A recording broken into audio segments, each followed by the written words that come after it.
ഇസ്ലാമിക ഭീകരവാദത്തിനെതിരെയുള്ള ഡച്ച് ജനതയുടെ സഹികെട്ട പ്രതികരണമായിരുന്നു ഇസ്ലാമിസ്റ്റുകൾക്കെതിരെ ശക്തമായ നിലപാടുകൾ ഉയർത്തിപ്പിടിക്കുന്ന കടുത്ത ഡച്ച് ദേശീയവാദിയായ ഗീർട്ട് വൈൽഡേഴ്സിനെ മികച്ച ഭൂരിപക്ഷത്തിൽ തങ്ങളുടെ നേതാവായി തെരഞ്ഞെടുത്തത്.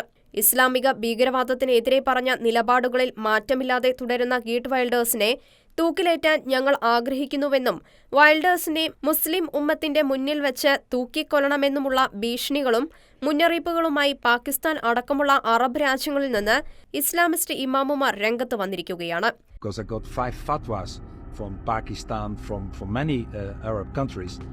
फांसी दी जाए गैरट विल्डर्स को, गैरट विल्डर्स जिसने गुस्ताखाना खाके बनाए मेरे नबी अलैहिस्सलाम के, हमारा ये मुतालबा है कि उसे उम्मते मुस्लिमा के सपुर्द किया जाए और उसे फांसी दी जाए गैरट विल्डर्स को. ഒന്നിനു പുറകെ 5 ഫത്വകളാണ് ഇത്തരത്തിൽ ഗീർട്ടിന് കിട്ടിയത്. എന്നാൽ ഫത്വകളെ തെല്ലും കൂസാതെ നീങ്ങുന്ന ഗീർട്ട് ഡച്ച് ജനതയുടെ ആകുലതകൾക്ക് അധിഷ്ഠിതമാണ് തന്റെ നിലപാടെന്ന് വ്യക്തമാക്കി.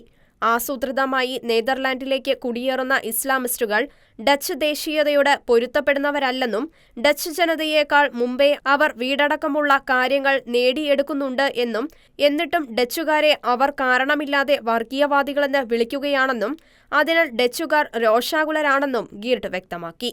വിദ്വേഷവും ഭീകരതയും വളർത്തുന്ന തരത്തിലുള്ള ഒരു പ്രത്യയശാസ്ത്രമാണ് ഇസ്ലാമിസ്റ്റുകളുടേത് എന്നും അതിനാൽ അവർ നെതർലാൻഡ്സിന്റെ മൂല്യങ്ങളുമായി പൊരുത്തപ്പെടുന്നില്ലെന്നും ഇസ്ലാമിക രാജ്യങ്ങളിൽ നിന്നുള്ള അഭയാർത്ഥികൾക്കും കുടിയേറ്റക്കാർക്കും എതിരെ ഡച്ച് അതിർത്തികൾ ഉടൻ അടയ്ക്കുമെന്നും ഗീർട്ട് പറഞ്ഞു.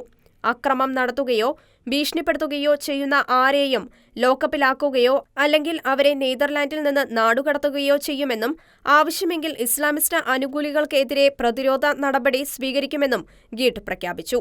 എന്തായാലും കടുത്ത ദേശീയത ഉയർത്തിപ്പിടിച്ച് മുന്നേറുന്ന ഗീർട്ടിന്റെ നയങ്ങൾ യൂറോപ്പിലെ വിവിധ രാജ്യങ്ങളും ഏറ്റെടുത്തിരിക്കുകയാണ്. അത്രകണ്ട് അവർ ഗൂഢലക്ഷ്യങ്ങളുള്ള ആസൂത്രിത കുടിയേറ്റക്കാരെ കൊണ്ട് സഹികെട്ടുകഴിഞ്ഞു.